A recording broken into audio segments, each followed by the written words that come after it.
Guys, I want to thank the sponsors of the podcast. I want to thank GoHunt.com, my friend Cody Nelson, the glassing guru, the optics authority. He's the optics manager at GoHunt.com. If you have any interest in buying optics or have any glassing questions, whether it be tripods, spotting scopes, rifle scopes, range finders, anything to do with glassing, give Cody a call, 702-847-8747. That's extension 2, or you can email him at optics@gohunt.com.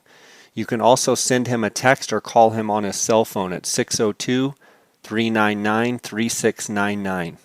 Guys, right now at GoHunt.com Insider, you can take advantage of the free trial. Go to GoHunt.com/JScott. You're going to be able to take advantage of a free trial of the Insider. GoHunt is always adding more value for their Insider members. They've now added real 3D maps as a part of Insider for no additional cost. What an incredible value. Very soon they're going to have their mobile app up as well. Go to GoHunt.com/JScott and sign up for a free trial. If you're already an Insider member, it's automatically part of your Insider membership. And you can just go to the Maps tab up at the top once you sign in as an Insider. I also want to thank KUIU Ultralight Hunting. That's the gear that I wear on all of my hunts. To find out more, you can go to KUIU.com, KUIU.com. They're a direct-to-consumer company. They sell everything off of the KUIU.com website. I also do a lot of question and answer on my Instagram where I'm answering questions about guys wanting to know about gear about KUIU, so tune into my Instagram. I want to thank KUIU for their sponsorship. I also want to thank Phonescope.com. Use the JScott20 promo code. You're going to get a 10% discount on all orders. Again, thanks to all the sponsors of my podcast. Welcome to the J. Scott Outdoors podcast. I've got my friend Frank Sanders of Alaska Trophy Outfitters on the line. Frank, how you doing? I'm doing pretty good, boss. How about you? Good. You've had, man, a whirlwind. The last time that I think I spoke with you, your house in California got caught up in that big fire and burned down, and you had a bunch of hunts that you had drawn, and it was kind of bad timing. Obviously, there's no good timing for your house to burn down, but first of all, thanks for coming on the podcast, but I also want to hear about all of your great fall, and let's start out by this horrific story of your house burning down. Yes, obviously and Dar and those that are close to me know I spend 7 to 8 months a year in Alaska, and my wife with her job and what she does, she's based there in Northern Cal, and so I spend part of the winters there and have done for years now. And we had fire warnings actually leading up to the day of the fire. And the night of the actual fire, I spoke with my neighbor, and he's a law enforcement officer, and so he usually has some pretty good intel. And he said we're in good shape. The winds actually changed, and my wife Rosie hadn't slept in a couple days due to the fire warnings. And that night I spoke with her, and she said, "Yeah, I'm going to sack out. Finally get some rest." And her best friend called me about 11:30 that night, woke me up. I'd driven down from Anchorage and said, "Hey, how do I get a hold of her?" And, I said, "Well, just call her." She goes, "I've called like a dozen times." I said, "Well, she's kind of sick. She hasn't slept in a couple nights." And she said, "Well, the fire, it's bad." I said, No, we're good tonight." And she said, "No, it's in Pleasance Valley, which is the valley behind us." And I said, "It can't be." And she said, "Yeah, jump the road." And so I told her, I said, "Wendy, I got to go. I got to get a hold of her." And she, thank God, said, "I'm in your driveway. I'm going up right now." She goes, no pun. She goes, "I don't want to get shot when I knock on the door." And I said, "Well, just crash on the door." I said, "The dogs will wake her up." And long and short of it, by the time she called me and said I got her awake, to a photo I got of my wife with the little trailer pulling out with a couple of animals in it, was 28 minutes, and you could see the flames off to the side. Unreal. Yeah. So this was back in what, August? That was the night of August 19th. Ironic thing, it was actually our anniversary, so we will And never you were in forget our Alaska. anniversary. Yeah, you were in Alaska. She was at home, and Yeah, the flames just came and overtook. And so, did it literally burn your entire house to the ground? it everything. It Everything. All your neighbors, you like, know did it just go through in a swath that whole area? you know it did go through. It took out. It ended up taking out a few more than 100 or 470 homes. It is odd because the neighbor above us, we're on 20 to 30 acres each of us, and the neighbor above us was okay. The one directly below us lost everything, just like our house incinerated. And yet the police officer, like I said, a friend of mine who lives across from her, it actually burnt their hot tub against their house, but didn't catch their house. And then the three below him were gone, and then one that you would think would go, an older house that a guy's working on, just bought, a lot of stuff laying around. The one house you think would go, it didn't. Unreal. And yeah, it's the guy whose house made it that we didn't think would is a fireman, and he sent me a video that night because I literally, when I heard that, I bought a plane ticket, turned around and drove back to Anchorage, and I was on a plane at 5. But he sent me a video, and there were some spot fires around his house. And in my mind, I thought we're okay. Our house is it's got a tile roof and it's stucco, but I had just put on a kiln dried cedar deck, and I thought, well, we'll be okay. And when I talked to George, the law enforcement neighbor of mine, he um, he said when that fire went up the hill, he said it's not like a fire you would think like creeping along, burning as it went. He said things 50, 80, 100 yards away were igniting. And so it was just Super hot. uncomprehendable, I guess is the best way to put it. Unreal. Yeah. And knowing you, I've been to your Alaska house. I'm sure you had all kinds of stuff in your California house as well. How has it been dealing with insurance and everything with the whole process? It's been, the insurance process has been good. Obviously, there's some shock. Lost, yeah, quite a few trophies. It's stuff you can never replace, and um, I don't want to say it hasn't been as bad as I thought it would be. I'm really fortunate. My family's from the area, and so I'm actually staying at a place up north here. My wife's at the property. I've been back and forth to Alaska, and so with her making it out and all of our pets making it out, I mean that's really all that made it. Um, does it? Excuse my language. Does it suck? Absolutely. But when you look around, and I talk to some of the neighbors and other people who've been in the fire, I'm up west of Chico, which is where the Paradise Fire was, which was God, have thousands of structures. Um, I don't want to say I'm lucky, but I am lucky. I'm blessed that I have the family, I have the support. My wife made it out, and we do have good insurance because there was a lot of people that didn't. Because some of the prior fires, people hadn't renewed. They'd been dropped by their insurance company. They thought, yeah, we're working on it, and best intentions. But in a nutshell, I do feel pretty darn lucky. I'm not going to lie.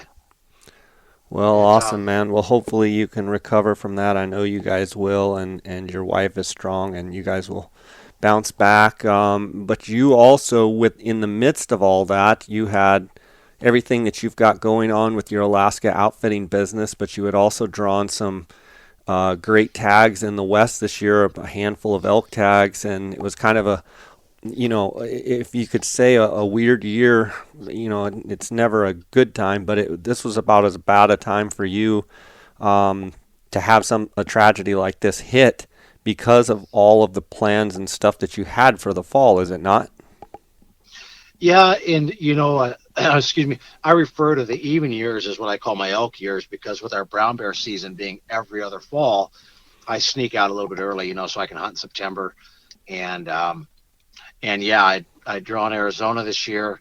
I drew a um, permit at the Hunt Expo for Utah, and then I was doing some work with Branded Rock Ranch in Colorado, so I had to hunt there, and I'm actually getting ready to go to New Mexico here in a few days to hunt the Yakima, and so had all these plans, and it's the very first day. I mean, the day I got to Alaska, we went to Sacramento, went to an extended stay place, and I was walking in from getting some stuff, and my wife was talking to my mother-in-law who lives in Arizona, and my wife said, "Hey, when's your Arizona hunt?" And I mean, immediately when all this happened, I thought, okay, I'm a point guard. I got point guard.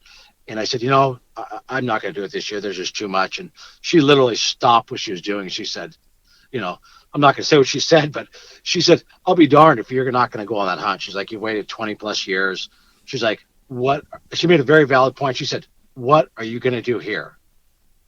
Yeah. And I mean, it really was. And I turned out, Arizona was just, it was a tough year. A lot of guys, obviously know that with the rut and the heat. I mean, but it was a freaking fantastic hunt. So you chose to hunt with Craig and Lee at Exclusive Pursuit, and tell me about that whole experience with Craig and Lee. Those guys, I mean, you hear it and you hear, these guys are good or those guys are good. And I haven't done a lot of guided hunts other than out of the country. And I think anybody who has done them and has had much experience realizes, you can have a really good area and like a really crappy guide, or you can have a really good guide and kind of a crappy area. And the two but to have a fantastic area and those guys around was just freaking awesome. I spent 15 days there, and, the hunting was tough because there really wasn't much rut, but they've got all that private land tied up. I never saw another soul. The 3 target bulls I was after, the smallest was 380 plus. And, I'm seeing these bulls. I mean, they were hard to pattern because like I'd see them and, we'd be back there the next morning, well before light following bugles and, say we didn't catch up to them. But there was a couple times we checked cameras and those same bulls we saw at 6:30 the evening before at midnight were watering literally 4 miles away. And, but they know that place so well. Lee, he tagged out and because I was with another one of their guides and he said, hey, I'd like to go with you guys. And so we got to hunt together a little bit. And he's a freaking elk whisperer, very quiet. He's incredibly humble. Got a very dry sense of humor. His sense of humor and mine are right on par. It's probably an insult to Lee, but freaking. And then, Craig, that guy, he's got this contagious smile and kind of freaking, I don't know if I say childish giggle, but absolutely outstanding people with an outstanding place. And yeah, you really couldn't ask for any better.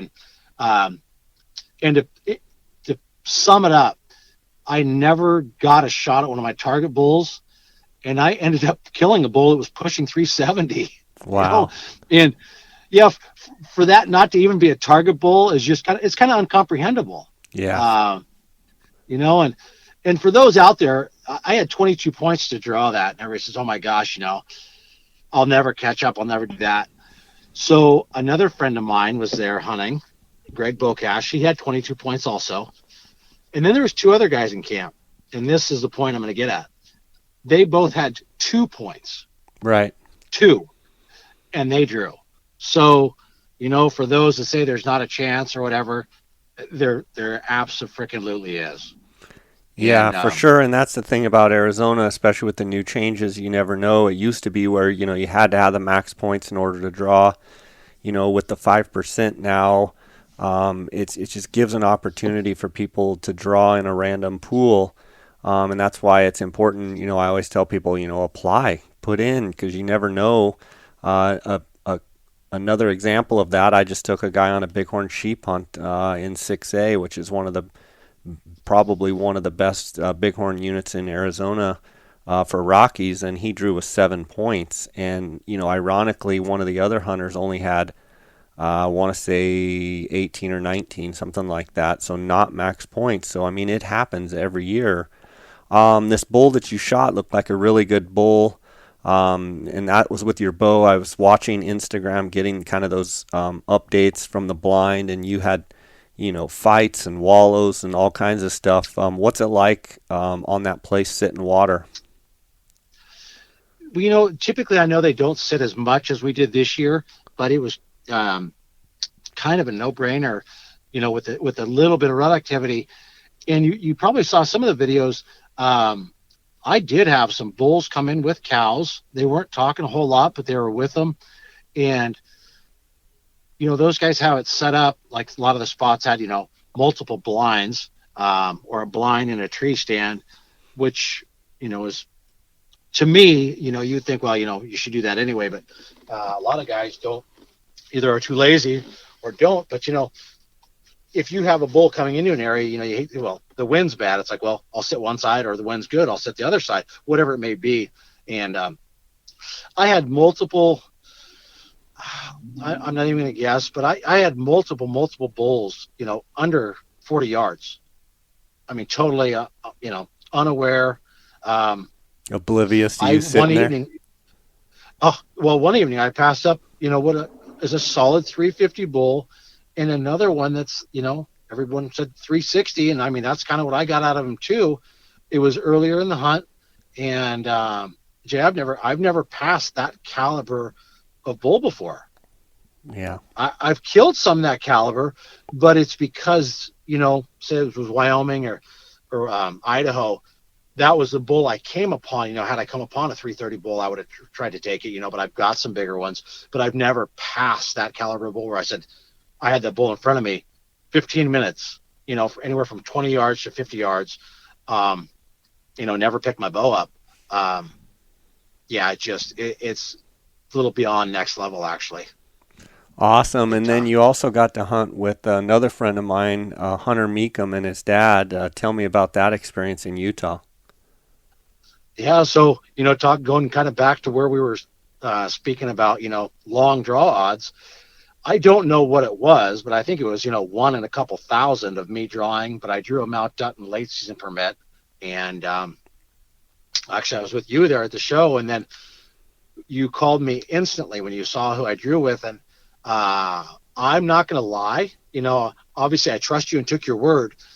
But what really solidified it was I contacted 4 different people in Utah when I drew that, without mentioning to a single one of them who I was considering, even though I told you right away. I Right. thought, I'm just going to do some homework. 3 out of the 4, without skipping a beat, said go with McLean Meacham. Yeah. Meekum. Yeah. And the one said him or another outfitter that was there. He said either one, you can't go wrong. And so obviously I went with Hunter and McLean. And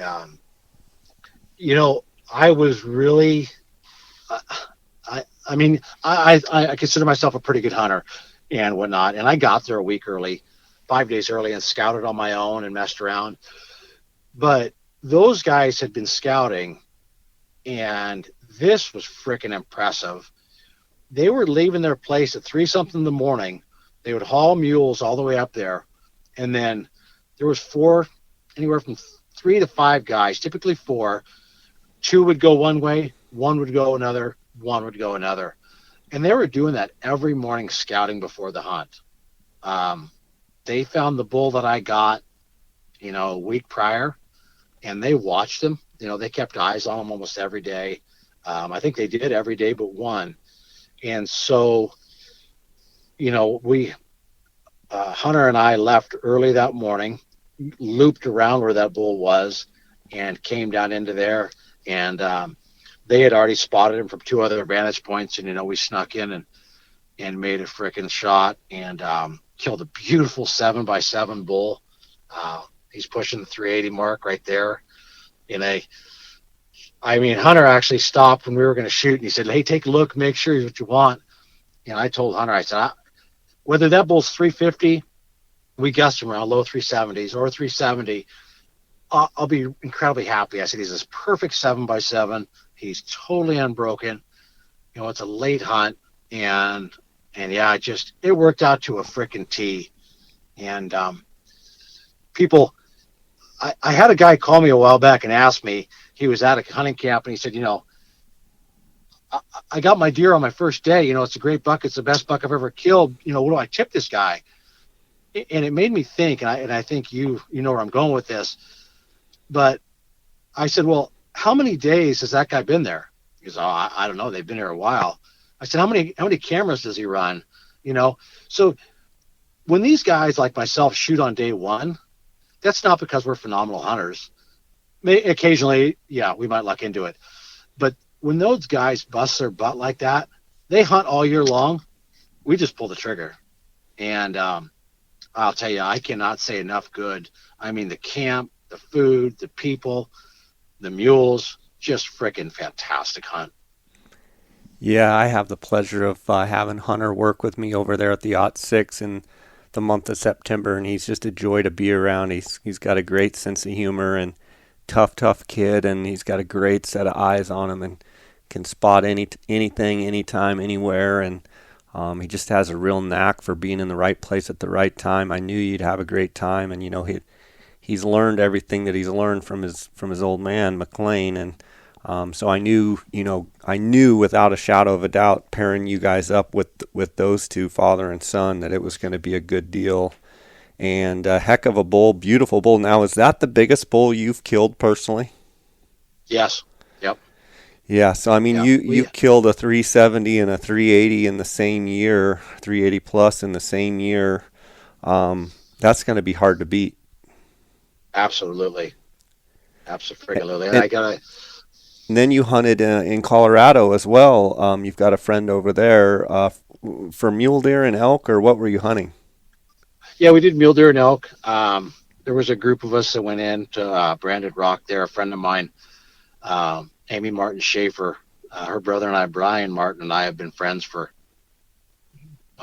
pushing 30, actually 30 years now. And I've known Amy obviously that whole time also. And so one of the groups that was going, we worked it out so we could all hunt together, and that was another great time. It's a different hunt. It's Branded Rock it's like no other place I've ever been as far as their whole setup. And it's just it's 5.5 stars what it is, and to have all that, and then great hunting. And it's not Arizona, but I still got probably a 330 class bull if he wasn't broken up. He broke a little bit. I thought he just had short fists, but big heavy bull, and not a really good scoring buck, but a really old deer, essentially a 5x3 with a big hook kicker.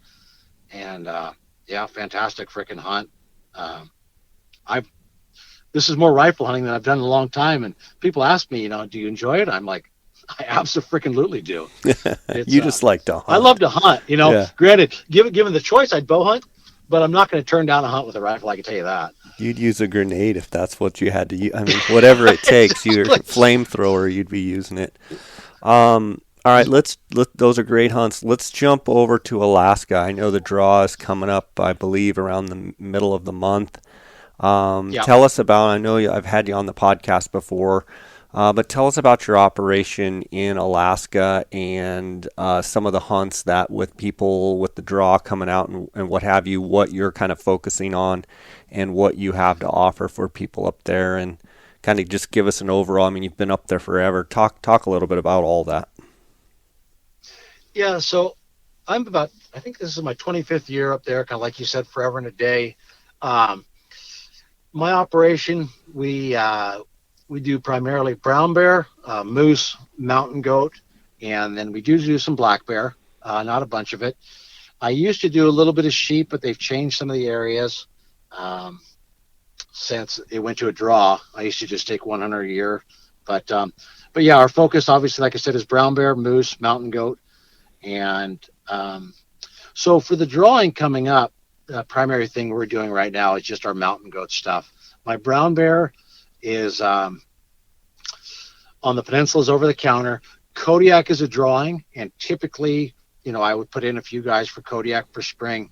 But what happened this last year with COVID and a lot of it being shut down, our spring bear season was shut down to non-residents. I snuck out and actually whacked a bear myself this last year, but it was shut down to non-residents. And what they did was they carried it over because typically it's spring of even, fall of odd. So we're actually going to have two bear hunts next year. The Board of Game got together and said, well, biologically, it makes sense because we're not harvesting twice as many bears. You know, if a resident chose to hunt in 2020, they cannot hunt 21. And even if they did, it's a 4-year wait. So it's not like they could double dip. But what they did with Kodiak was, if you, let's just say Jay Scott put in, he got a Kodiak brown bear permit with me for 2020, he gets the opportunity to come back in 2021. And so they pulled all those permits out of the draw. What I do have is some fall opportunities. If a guy's looking for brown bear and combine it with like a black-tailed deer, we do have some of those opportunities. The bears are doing great. I will say that the deer numbers on a lot of the island are down, especially my area.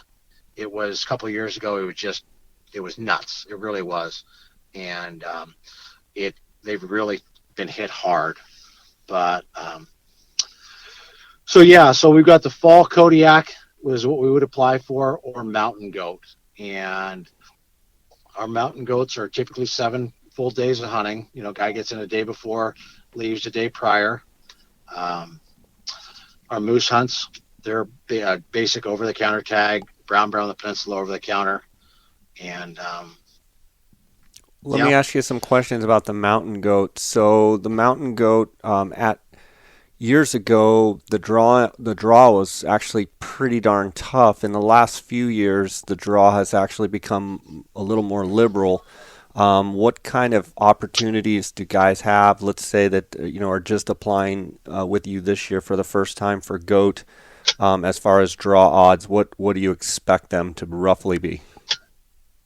You're right, because what they did was before we had 3 opportunities, and those 3 opportunities had to be 3 different hunt areas. And so Alaska was working on a point system. Do we do a point system, or do we, how are we going to go a preference system? And I actually worked with the Board of Game a little bit because I applied for quite a few areas. And when it was all said and done, this kind of took me by surprise, but it has worked. They gave us 6 choices, which when I first heard it, I thought, well, that's kind of dumb. But then I actually, shut my mouth and opened my ears. 6 choices could all go in the same drawing. And in my mind, what I think happened was, and I know I'm guilty of it, I would put in, let's just say, like Arizona elk, I'd put in 10 as my first choice, 9 as my second choice, and let's just say 4B North as my third, if you could do 3 choices there. And all 3 would go in the hat. Well, if I drew 9 or 10, I was going. If I drew 4B and something else came up, I wouldn't go. I think that's what happened in Alaska. And so when they went to the 6 choices in one area, people took their primary areas and did that. And it took our drawing odds from around 20% up to 50 to 60%, depending on the year. And so, no pun, luck of the draw. I've had multiple people put in their first time. Last year I had a group from New Mexico, father, son, and a friend. I said, we can only do 2, but you can obviously put in 1 individually. All 3 of them got it. All 3 actually killed billies the first day. Not to be expected, but definitely a bonus. And so I would say across the board, you're looking 40 to 60% on draw odds. And our application period, it's open now. It goes to December 15th. And one of the nice things about it, even though it is a draw, is we find out the results second to third week in February. So guys can plan, if they don't draw it, they can plan another trip. If they do, they know, hey, we've got this going on. Alaska used to have 2 drawing periods, and that they changed it, put this into the 1. And so it simplified it and definitely improved it by any means. There's no preference point system, which, some of us are kind of bummed about, but doing 6 choices has definitely increased our odds exponentially. So Frank, your mountain goat hunts, when Dar and I went with you, you had several options. You had most of the options are you fly in some sort of plane, either into a bay or on the ocean, or into a lake and dropped off. Are all of your mountain goat hunts like that, or are some of them you hike from a base, or how does it work? So now what we were doing before is, exactly like you said, there was a couple areas at a Seward where we would take a boat. And then the other ones we would fly either under the salt or into the high alpine lake. The pilot who was doing the high alpine lake, he finally threw in the towel and he's retiring. So right now I'm not offering that hunt. That was what I called the plush mountain goat hunt, because we would fly in a turbine otter, weight was not a factor. Um, so what we're doing now is we're doing just the two, they're both backpack style, getting dropped off either by plane or by a boat transport and walking up. Um, One of the things that I've actually been asked a lot in the last 2 years, and after talking to one of the guys from BC, I kind of get where it's coming from. Not that goat hunting is easier in Alaska, but some of the guys I've spoke with in BC, they rode horses in for say a day and then walked a day or two into a spike camp. Most of our stuff is if we get dropped off within 6 to 8 hours, unless you get taken to the J and Dar special spot where you have to, Where you're earning it. be. It's funny because Dar sent me videos of that just yesterday. But most of our areas, we are, I would say 6 to 8 hours, we're above tree line and we're camping where goats are.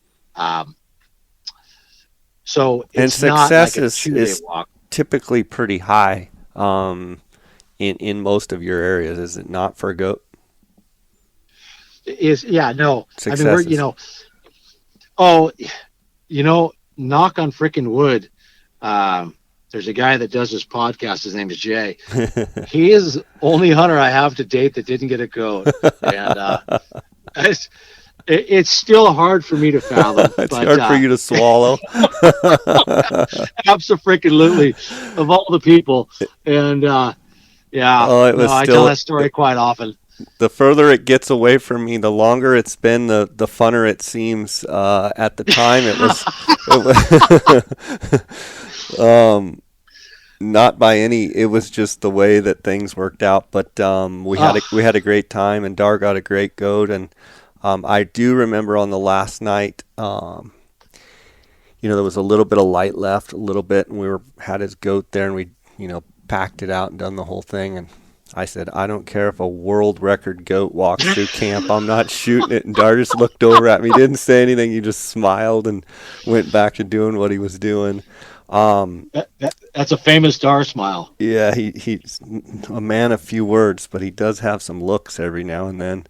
All right, so if people want to apply for mountain goat, the best thing for them to do is what? Just get a hold of you and you kind of walk them Yeah. through it, or you take care of it, or how does it work?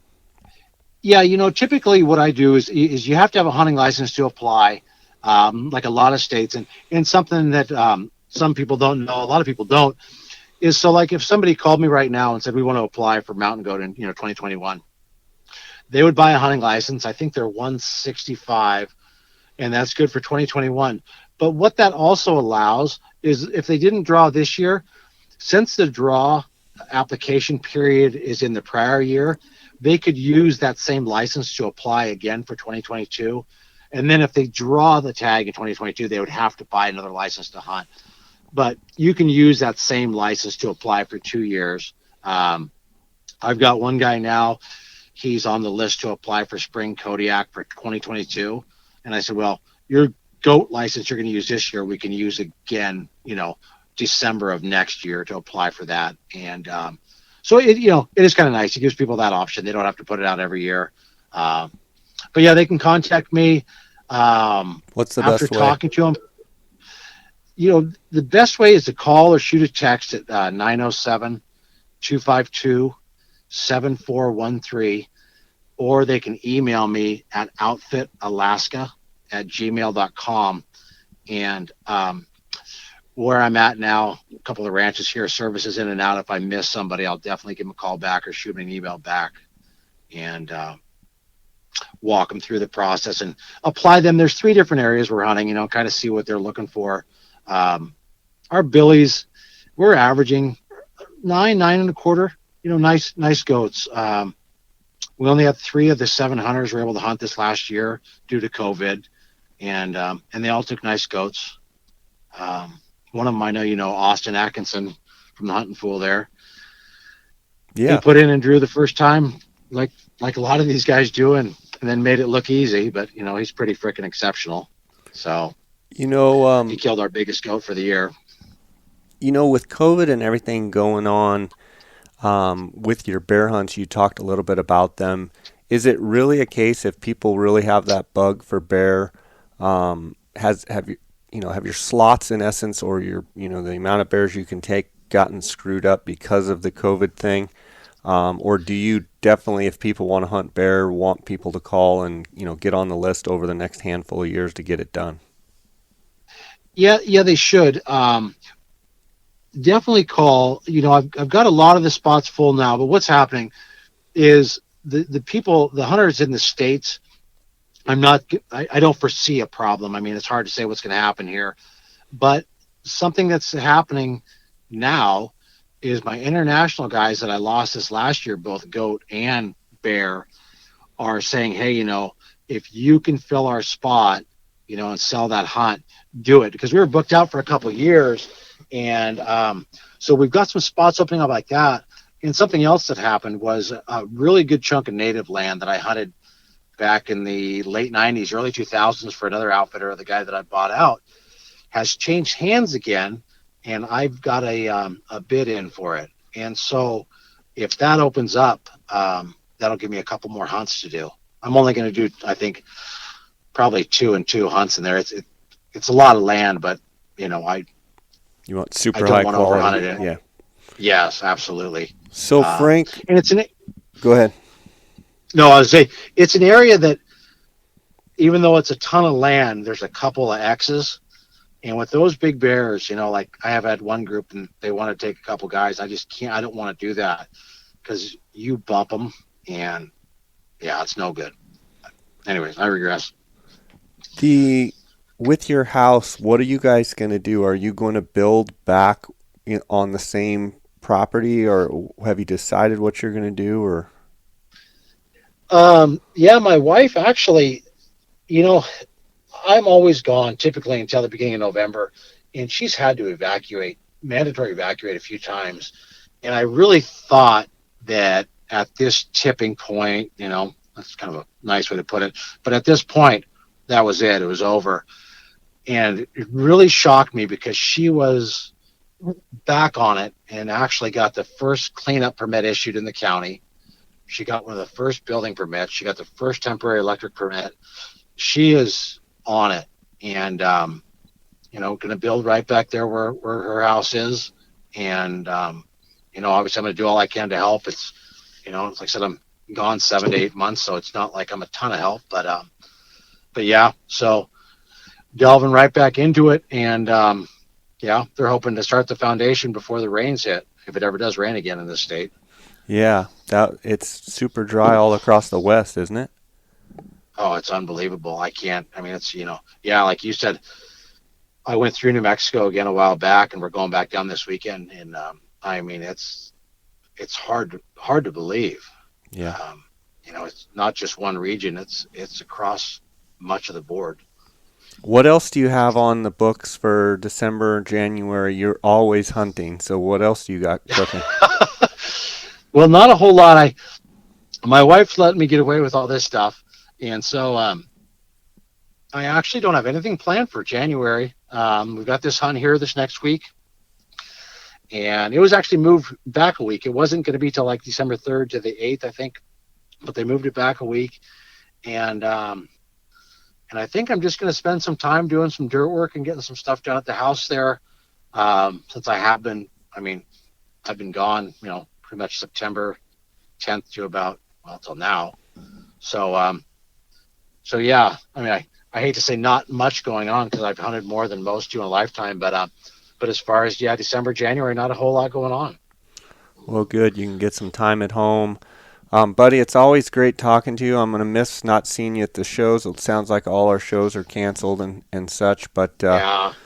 you guys stay safe over there, and I encourage everyone to reach out to Frank. I'll link up your number and your email in the show notes of this podcast, and always Okay. appreciate your friendship and your great stories, and It's just always great chatting with you. And so anyway, I won't see you at the shows, but we'll hook up and I'll see you someplace and we'll share a meal or something. All righty, sounds good. I appreciate everything you do for us, Jay. All right, buddy. Take care. God bless. Take care. All right. God bless. Bye. Bye.